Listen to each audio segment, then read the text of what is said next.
Bonjour à tous et bienvenue, j'espère que vous allez bien. Bienvenue pour votre rendez-vous quotidien qui parle de toute l'actualité NFT, blockchain gaming et métaverse. Je suis là pour vous aider dans votre veille du Web3, donc j'espère que ça vous sert. Encore une fois, aujourd'hui, on a un très joli programme. Ça dure environ 10 minutes, on perd pas de temps, pas mal de choses à annoncer. Petite transition, bien sûr. Juste avant, comme tous les jours, si vous voulez donner de la force à la chaîne, n'hésitez pas à vous abonner, liker, partager, mettre un petit commentaire, bien sûr, et surtout le pouce en l'air qui booste l'algorithme de YouTube, évidemment. Et aujourd'hui, on démarre par une excellente nouvelle puisque ça y est, le Parlement européen, on s'en doutait un petit peu, mais ça y est, ils ont voté en faveur du règlement MiCA, donc la fameuse réglementation des crypto-monnaies en Europe. Alors, je plaisante quand je dis excellente nouvelle parce qu'il y a quand même beaucoup de choses qui vont pas dans cette réglementation. Ils ont quasiment voté unanimement, ils étaient tous d'accord. Après, voilà, quand je vois des trucs du style, il faut contrôler les gens en fait qui font des transactions de plus de 1000 euros, je trouve qu'il y a quand même beaucoup de problèmes sur cette réglementation. Rassurez-vous, entre guillemets, elle n'est pas encore totalement adoptée puisqu'elle doit encore passer dans les mains du Conseil européen avant du coup son adoption finale, donc ça peut encore changer au niveau du texte. En tout cas, du coup, pour l'application, ça devrait arriver pour juillet 2024. Après, voilà, réglementer, réguler, c'est accepté. Donc il y a quand même des choses positives, notamment en termes de sécurité, mais il y a aussi quand même beaucoup de choses négatives. Donc voilà, on verra à quelle sauce on sera mangé. Après, c'est vrai que de toute façon, en Europe, on est souvent un petit peu à la traîne, ce qui est bien malheureux. Information suivante qui concerne encore une fois des problèmes sur MetaMask et Ledger. En ce moment, j'ai l'impression que tous les jours, il y a des problèmes. Après, rassurez-vous, là, c'est juste un souci en fait de connectivité entre les deux entités. C'est pas un truc de scam ou de leak de données. Il faut juste mettre à jour MetaMask et Google Chrome, parce qu'a priori, ça concerne principalement ceux qui utilisent du coup le navigateur Chrome. Et sinon, de toute façon, les deux teams sont sur le dossier pour résoudre le truc. Donc voilà, rassurez-vous, ce n'est pas très grave.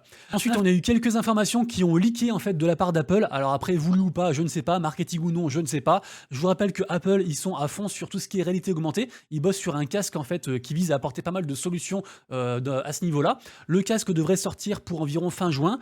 Et du coup, donc là, a priori, on apprend que ce casque embarquerait des millions d'applications iPad via du coup l'App Store, qu'apparemment on pourrait aussi avoir des expériences en fait sportives, des outils de collaboration.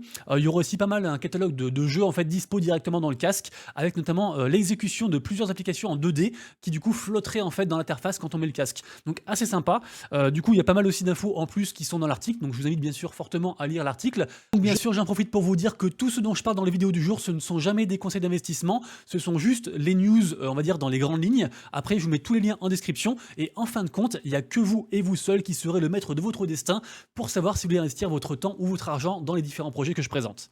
Et d'ailleurs, en parlant de nouvelles technologies, on va vite fait parler d'intelligence artificielle avec le compte de Goku Crypto, un compte à suivre assurément au niveau de l'écosystème crypto FR. Il donne plein d'infos tous les jours. Et donc, en fait, là, on apprend qu'il y a de plus en plus de scammers qui utilisent en fait la technologie de l'IA pour en fait montrer aux gens des faux CEO. C'est-à-dire que maintenant, en fait, on peut très bien faire ce qu'on appelait avant des deepfakes et en gros montrer aux gens des personnes qui ne sont pas des vraies personnes. Du coup, les gens se disent, bah c'est bon, j'ai confiance, je sais qui c'est, j'ai son nom, j'ai son prénom, j'ai son visage, il me parle, vas-y, ok, j'y vais, je vais acheter son projet. Et en fait, non, il y a de plus en plus de personnes qui font ça. Donc, il faut faire de plus en plus attention, bien sûr. Les scammers, les arnaqueurs sont de plus en plus ingénieux. Et donc, vraiment, protégeons-nous, faisons attention. Là, pour l'instant, apparemment, on a 5 boîtes qui, du coup, seraient poursuivies, en fait, dans le cadre de ces malversations. Notamment, des fois, il y a des acteurs qui sont carrément payés, en fait, pour représenter, du coup, une fausse boîte. Donc, voilà, c'est un mélange entre mauvaise volonté, manipulation, IA, tout ça. C'est assez compliqué. Et c'est vrai que ça me fait aussi penser à des fois on voit des stars en fait qui promeuvent des tokens, notamment Elon Musk sur YouTube, et c'est souvent en fait justement soit des vieilles vidéos, soit carrément maintenant en fait c'est des images en fait conçues à partir de l'IA. Donc vraiment faites très attention à vous et redoublez de vigilance évidemment. Et on enchaîne avec des statistiques cette fois-ci avec un petit résumé extrait d'un rapport qui a été commandé par KPMG et la DAN. La DAN, c'est les mecs qui nous défendent en fait auprès du coup des ministres dans tout ce qui est numérique, crypto, NFT, etc. Et du coup, on apprend en fait que y a de plus en plus de gens qui apprennent l'existence de crypto-monnaies et de NFT. Donc encore heureux, on est content. Mais du coup, là, on a les chiffres un peu précis. Donc par exemple, pour ce qui est NFT, donc ce qui nous intéresse le plus sur la chaîne, j'espère, en 2022, du coup, il n'y avait que 15% de gens qui connaissaient l'existence de NFT. Et apparemment, c'est 39% cette année. Donc c'est beaucoup plus important, quasiment on s'approche en fait de une personne sur deux, donc assez intéressant. Il y a également aussi pas mal d'autres infos qui sont très pertinentes en fait dans l'article. Donc pour ceux qui sont adeptes de chiffres, bien sûr, allez voir ce petit article qui se trouve sur coin.fr. On va ensuite sur les NFT ordinaux, donc ces fameux NFT sur la blockchain Bitcoin. Alors en vrai, quand on dit sur la blockchain Bitcoin, c'est faux, ils sont pas dessus, ils sont sur une surcouche qui s'appelle par exemple Ordinal pour les NFT ordinaux. Il y a aussi d'autres surcouches qui existent, hein. Par exemple il y a Stamps aussi qui existe, il y a d'autres trucs, et du coup voilà, ils sont tous un petit peu la guerre au niveau NFT. En tout cas, ce qui est sûr, c'est qu'il y avait une énorme hype au niveau des NFT ordinaux sur Bitcoin, et pardon, enfin vous m'avez compris, et du coup là apparemment c'est la première fois que en fait on fait des creux de plus en plus bas, et là du coup il y a beaucoup moins d'inscriptions, on est environ une moyenne voilà, de 8000 inscriptions par jour, alors qu'on avait connu des pics à 70 000 par jour, avec des moyennes à 30 000 sur plusieurs jours. Enfin, c'était vraiment un truc de fou. Donc là, vraiment, on est sur une déhype, entre guillemets. Ça veut pas dire que c'est mort, ça veut juste dire que voilà, il y a moins d'intérêt par rapport à ça. Et du coup, forcément, les frais aussi sur la blockchain sont moins chers au niveau de Bitcoin. Parlons ensuite du Bored Ape Council. Qu'est-ce que c'est? Et bah, comme son nom l'indique, c'est le conseil des Bored Ape. Donc les Bored Ape, bien sûr, la plus grosse collection sur ETH, hein, la collection la plus hypée, ces fameux singes PFP que tout le monde connaît.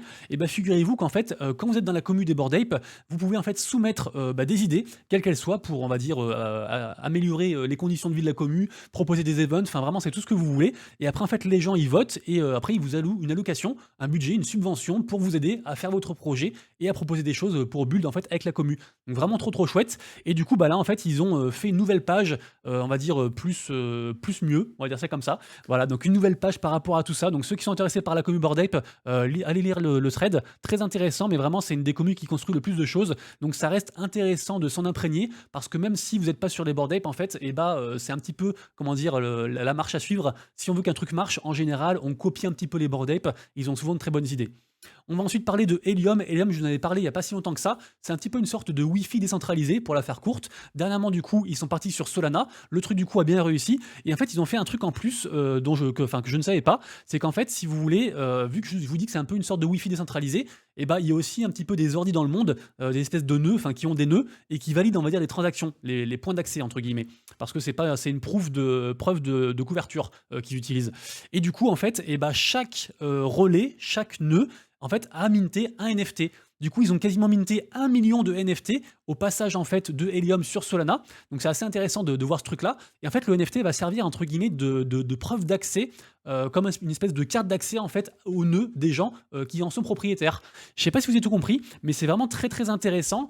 Ceux qui veulent en savoir plus, je vous ai mis du coup un article en description de la part de Decrypto.co qui résume tout ça. Mais vraiment, c'est un très beau projet, très belle initiative. Un très beau projet aussi, c'est celui de Open Campus. Open Campus, je vous en avais parlé il n'y a pas si longtemps que ça, parce qu'ils avaient fait un partenariat avec Mocaverse, qui est la collection NFT PFP de Animoca Brands. Forcément, ils font un partenariat parce que ils sont dedans, en fait, ils ont investi pas mal d'argent à l'intérieur. Et aussi, notamment, c'est un projet en fait qui a été launché à la base par, comment s'appelle la boîte déjà? C'est par TinyTap. TinyTap, c'est un peu un truc en mode Steam version jeu casu. Pareil, c'est Animoca Brands qui a investi massivement dedans. Mais en fait, du coup, l'idée là, générale de Open Campus, c'est un petit peu d'avoir, comme son nom l'indique, un campus ouvert en fait. Donc c'est de l'éducation du Web3 décentralisée. Ils vont également aussi faire une collection NFT. Pour l'instant, il y a pas mal de hype parce que en fait, si vous voulez, ils ont fait beaucoup de partenariats avec plein de collections connues pour offrir en fait des whitelists. Il y a différents niveaux de whitelist. Vous irez voir ça. Je vous mettrai tous les liens en description. Mais vraiment, c'est un projet très intéressant basé sur l'éducation, l'onboarding, avec des gens qui ont de l'argent derrière et qui savent quoi faire. On retrouve aussi bien sûr High Street. On en reparle après dans la vidéo.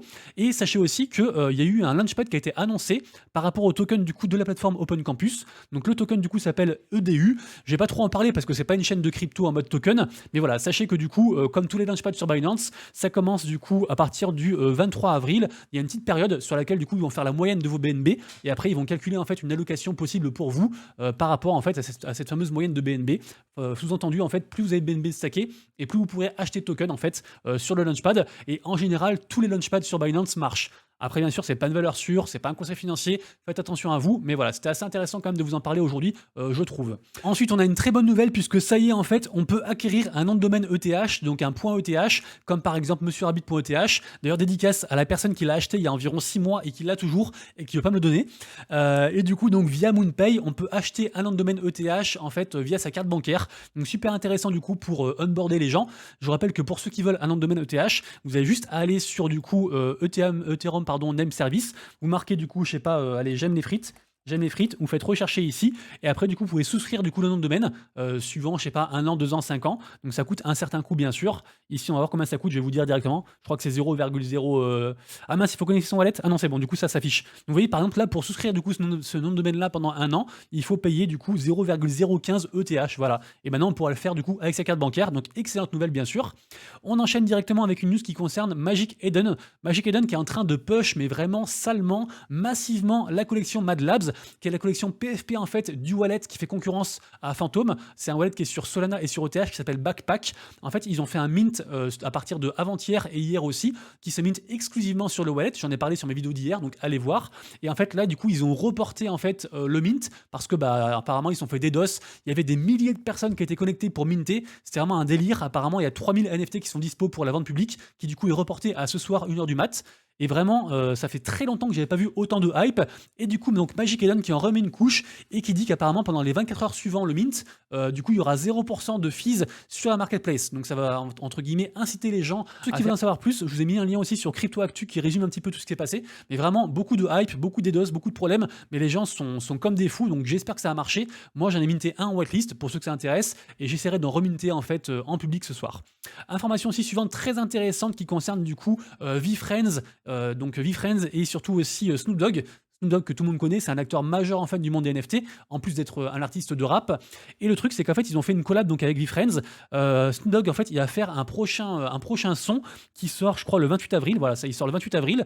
Et en gros si vous voulez, il va y avoir une collection NFT qui sera liée à ça.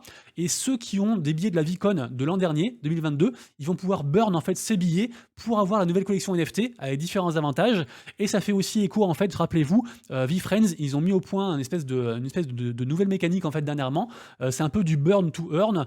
C'est le truc de l'île, là, je sais pas si je vais le retrouver ici, le truc de l'island. Et en gros, vous burnez des NFT et vous obtenez en fait plus de récompenses. Après, avec aussi un système un peu de rareté et tout ça.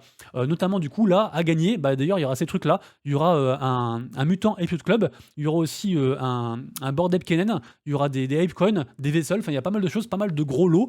Et du coup, tout est en lien aussi avec cette collection-ci là qui va sortir. A priori, les gens en fait auront plus de chances d'obtenir ces fameux lots grâce à ça. Donc voilà. Et d'ailleurs, je vous rappelle que la VeeCon, il y aura la prochaine du coup convention. C'est une très grosse convention qui regroupe tous les fans en fait de Gary V, pardon, le gars qui est derrière VeeFriends. Et donc les gens qui sont sur l'écosystème VeeFriends, qui est un écosystème NFT à part entière.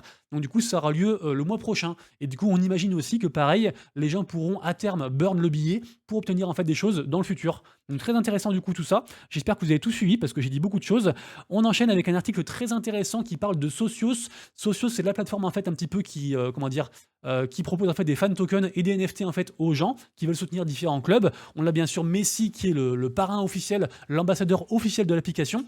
Et donc du coup, j'ai trouvé un article très intéressant sur nftnewstoday.com qui parle en fait de toute la plateforme. Donc ceux qui sont intéressés pour en savoir plus, bien sûr, vous trouverez le lien en description. On enchaîne avec la célèbre collection des Cool Cats, donc ces fameux chats en fait NFT sur Ethereum, qui d'ailleurs sont pas mal dans la sauce parce qu'ils sont descendus je crois à 0,85 ETH de floor price, incroyable, je trouve ça très très peu cher, mais bien sûr c'est que mon avis. En tout cas, ils ont fait une seconde collection, la seconde collection est ici, elle s'appelle les Fractures, elle coûte 0,11 ETH, et donc là du coup depuis hier il y a un event pour les burns, et obtenir du coup la seconde collection officielle avec le reveal, donc les fameux loups de l'ombre, et en fait je les trouve grave stylés. Du coup, je suis allé voir. Alors, malheureusement, ils sont moins chers que du coup le NFT qu'il faut burn, ou à peu près équivalent. Donc, c'est pas forcément un truc pour gagner de l'argent. Mais en tout cas, en termes de design et de flow, je les trouve incroyables, vraiment. Donc, moi, j'aime beaucoup. Et voilà, c'était juste pour vous dire que j'aimais beaucoup ça. Et ensuite, on a un ajout très intéressant sur la première marketplace à l'heure actuelle, donc qui s'appelle Blur, principale concurrente, bien sûr, de OpenSea. Et en fait, maintenant, on aura un seul endroit pour pouvoir traquer, en fait, les prix de vente et les listings de différentes collections NFT. Donc, super intéressant, du coup. Et ça va en réjouir plus d'un. Ensuite, on va parler de Waltz Vault. Alors, Waltz Vault, qu'est-ce que c'est si ce n'est un nom qui est très dur à prononcer pour moi. Ça fait évidemment écho à tout ce qui est univers de Walt Disney à l'ancienne, avec du coup les images qu'on voit ici. C'est un projet en fait qu'on m'a très fortement conseillé à de multiples reprises. Donc, je suis tout juste en fait en phase d'observation pour voir un peu ce qui présente. Mais c'est vrai que ça a l'air très très propre. Si quelqu'un, bien sûr, dans les commentaires me dit en fait en résumé ce que c'est le projet, ça m'intéresse grandement. Bien sûr, je vous invite aussi très fortement à rejoindre du coup mes réseaux, donc Twitter, Discord, etc. pour qu'on puisse aussi communiquer, partager et progresser tous ensemble. Mais en tout cas, voilà, c'est une collection que je suis en train de regarder. Allez, on passe ensuite au niveau du top des collections NFT et des minutes du jour. Comme d'habitude, le marché est compliqué. Hier, quand même, les gaz fees en fait ont explosé. Effectivement, il y a eu beaucoup de volume. On remarque une augmentation, notamment sur ETH, qui est la blockchain qui drive le plus de volume. On remarque pardon, une augmentation de 16% de ventes, c'est énorme. Et aussi plus d'acheteurs aussi, 20% plus d'acheteurs, donc incroyable. Côté ETH, les collections qui prédominent actuellement, c'est beaucoup Captains, Azuki, Killa Cubes, la seconde collection de Killa Bears, on en parle après. Également aussi Milady Maker, qui sont un peu derrière toute la hype des tokens, un peu sombre cette histoire. Également aussi Nakamingos, qui a quasiment atteint 0,20 ETH, peut-être un bon point d'entrée, à vous de voir. Également aussi Clonix aussi, qui fait pas mal parler actuellement. Côté Solana, pareil aussi, on a des collections qui sont un peu récurrentes sur les derniers jours, la dernière semaine. C'est The Hest, qui fait beaucoup parler, qui marche très bien. Okibears aussi, pareil, qui marche très bien aussi. Clénosaur, qui a fait une grosse chute. Ils avaient quasiment, je vous rappelle, atteint 100 sols il n'y a pas si longtemps que ça, il y a environ 2 semaines. Là, ils sont retombés à 60 sols. Peut-être une bonne occasion pour rentrer dedans. Ça, c'est vous qui voyez, bien sûr. Ensuite, 2 trades très intéressants. Alors, moi, je ne fais pas d'analyse ni conseil financier, mais vraiment, allez les lire. On peut les traduire en français, vous inquiétez pas. En tout cas, le premier article, du coup, parle. C'est un thread, en fait, de NFT statistiques. C'est un compte Twitter que je suis de très près, avec justement plein de stats. C'est très intéressant. Et en fait, là, la personne, elle nous parle que les NFT, en fait, sont des assets de momentum. Donc, pour ceux qui font de l'analyse technique en bourse ou dans les cryptos, ça vous parle. En gros, le momentum, c'est un indicateur technique. Hein, c'est un petit peu, si vous voulez, l'évolution des prix sur une période donnée, pour la faire courte. Mais en fait, l'article est super intéressant, compréhensible, avec des collections NFT à l'appui en tant qu'exemple. Vraiment, hein, c'est une pépite. Allez lire ça. Également aussi très intéressant, un article qui parle de FUD. Le FUD, tout le monde connaît bien sûr. Donc FUD, c'est Fear, Uncertainty, Doubt. Donc en fait, c'est un petit peu la manœuvre qui consiste à dire que telle collection, c'est pourri, c'est de la merde, n'achetez pas, ils vont reg, tout ça et tout. C'est vraiment dire que des trucs négatifs dans un but purement de descendre en fait une collection NFT. C'est un truc vraiment, comme je disais, qui est récurrent. Et donc l'article là fait le point en fait entre FUD et NFT, comment les collections gèrent ça. Et c'est aussi pareil, c'est super intéressant. Donc vraiment, allez lire, c'est une pépite aussi également. Comme tous les jours, bien sûr, vous retrouvez sur mon compte Twitter les collections en fait du jour, selon moi, donc les mints principaux, selon moi, les plus hypés. Également aussi ce que je surveille. Donc bien sûr, j'ai parlé de Mad Labs plusieurs fois. Aujourd'hui, on a aussi un mint de Star Atlas. Donc c'est par rapport du coup à l'épisode 6. Ils font ça régulièrement. Star Atlas, je vous rappelle que c'est un très gros projet gaming sur Solana, qui est vraiment un des plus gros projets gaming. On a aussi Visage Club qui fait beaucoup parler sur Solana également, avec une commu très très saine, avec des bons acteurs dedans. Invisible Pets aussi aujourd'hui qui fait beaucoup parler, mais ça peut être un peu du flanc parce qu'il y a pas mal de bots et tout ça. Mais en tout cas, il y a de la hype, donc à surveiller aussi. Peut surprendre, j'ai marqué Namaiki et Porte NFTX. Vous irez voir bien sûr en commentaire, je vous mettrai le lien. À surveiller Killa Bears, donc je disais, c'est par rapport à leur seconde collection Killa Cubes, qui marche pas mal. Hein, je crois que c'est 0,30 ETH de floor price pour l'instant, donc c'est plutôt pas mal. Nakamigos comme d'habitude. Les Muppets, du coup, qui étaient descendus un peu en mode, on sait pas si c'est un rug, on sait pas si c'est bizarre ou quoi, qui sont remontés à 0,07 ETH de floor price. Donc du coup, c'est plutôt chouette. On va les suivre bien sûr. FOMO Ducks, c'est la collection Genesis en fait de High Street World. High Street World, c'est une espèce de métaverse. Alors c'est un peu compliqué, mais en gros c'est pas vraiment métaverse. En fait, ils font 1 milliard de trucs. C'est vraiment un écosystème à part entière. Ils sont aussi liés bien sûr à Animoca Brains, comme je le disais tout à l'heure. En tout cas, voilà, il y a une collection qui est sortie qui s'appelle FOMO Duck, qui est du coup partenaire aussi bien sûr avec Open Education, le truc de tout à l'heure là, Open Campus. Et du coup, voilà, donc on suit ça, mais pareil aussi, ça fait pas mal parler, c'est plutôt cool.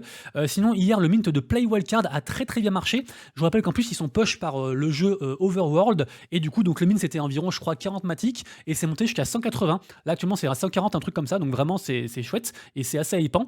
Et également aussi, on a The Edge, j'en ai parlé juste avant, qui était en top 1 sur Solana au niveau des volumes. Et troisième partie de la vidéo, la partie blockchain gaming. Et on commence directement avec un gros tournoi qui commence aujourd'hui sur du coup le jeu de tir Undead Blocks.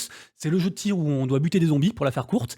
10 000 balles à gagner quand même. Eux, ils sont champions pour faire des gros cash prizes. Bravo à eux. Je vous rappelle qu'on peut y jouer gratuitement au jeu. Il est sur Immutable X, un layer 2 sur ETH. On peut aussi louer des NFT. On peut faire pas mal de choses. Donc vraiment très intéressant du coup. Le tournoi du coup courra jusqu'au 28 avril pour ceux qui veulent y jouer. Ensuite, hier, normalement, on devait avoir le mint de Moon Touch. J'en avais parlé du coup pas mal parce que c'était un truc qui me hypait. C'est un projet en fait à la fois de Sport to Earn sur Arbitrum. Et donc ça a été repoussé en mai, mais on ne sait pas à quelle date. Mais voilà, du coup, je tenais à vous tenir au courant, vu que j'en ai pas parlé hier dans les minutes du jour, vu que c'était repoussé, évidemment. Mais en tout cas, c'est un projet très sympa. Je vous invite à aller voir. Également aussi, alors ça, c'est un truc qui est très nouveau, qui est très early. Je suis tombé dessus par hasard, en fait, parce qu'il y avait un indice social qui était augmentant via différents tools que j'utilise. Et donc, du coup, là, en fait, ça s'appelle Army of Tactics Official. et en fait, c'est le premier jeu du studio Aoverse. Aoverse, pareil, c'est un truc tout nouveau ou quoi, donc il n'y a pas trop de data, c'est assez risqué. Mais en tout cas, moi, ce qui m'a interpellé, c'est qu'en fait, dans la team, il y a des membres en fait de Supercell. Et du coup, c'est vrai que le jeu, il ressemble vachement à Supercell. Alors, on a quasiment aucune image, hein. Le truc là, il est arrivé le 14 avril, donc vraiment, il y a quasiment rien. Mais ça reste un projet à surveiller. Et peut-être que du coup, quand ils vont faire la fameuse annonce d'ouverture de Discord, comme souvent les projets font, en général, les premiers à rejoindre deviennent OG. Et quand on est OG, on a des avantages, des fois un free mint, des fois des whitelists, des choses comme ça. Donc voilà, c'est un truc que je vous donne comme ça. N'hésitez pas du coup à vous renseigner sur ce projet-là. On va parler ensuite de Mecha-Chain. Mecha-Chain, ça fait très longtemps qu'on n'a pas parlé. C'était un projet, alors si je dis pas bêtise, c'est un projet qui est français normalement à la base, même si je vois que c'est écrit Lisbonne ici. Et du coup, voilà, on va dire français-portugais. Et en gros, si vous voulez, ils ont fait une seconde collection dernièrement qui s'appelle 2219. À la base, du coup, c'était un jeu donc mobile, un peu futuriste avec des robots, tout ça. Et apparemment, ils vont faire un prochain mint très bientôt. Alors, j'ai un peu laissé tomber du coup le projet. Je suis pas trop dedans. Au début, ça m'intéressait, mais après, j'ai laissé tomber parce qu'on va pas être dans tous les projets. C'est un truc qui existe déjà depuis quand même limite un an. Ça fait longtemps qu'il build. Mais voilà, sachez que du coup, il y aura un mint donc très bientôt en avril et ça coûtera 0,1 ETH apparemment pour la public et 0,09 pour les whitelists. Donc voilà, ceux qui sont sur le projet, bien sûr, n'hésitez pas à passer dans le Discord, à me faire un résumé ou à me dire ce que vous en pensez. Ça, du coup, j'en ai parlé. Ensuite, petite bande-annonce, un petit teasing en fait sur Mirandus. Mirandus, je vous rappelle que c'est un des plus gros projets gaming de l'écosystème Gala Games. Ils sont vraiment, comment dire, c'est un peu leur bébé, entre guillemets. C'est un MMORPG. Et donc là, du coup, on a des nouvelles images en fait par rapport au projet, par rapport au jeu. Donc voilà, ceux qui veulent checker ça, du coup, allez voir. On sait toujours pas quand est-ce que ça va sortir en version finale Mirandus, parce que pour l'instant, ils ont sorti que quelques petits jeux un peu bizarres qui sont pas vraiment, comment dire, c'est lié à l'écosystème, mais c'est pas le jeu en lui-même en fait. C'est pas le MMORPG qu'on attend. Donc on suit ça du coup. Mais en tout cas, c'est très intéressant. Enfin, sur la blockchain Wax est sortie du coup la version bêta de Music Mogul.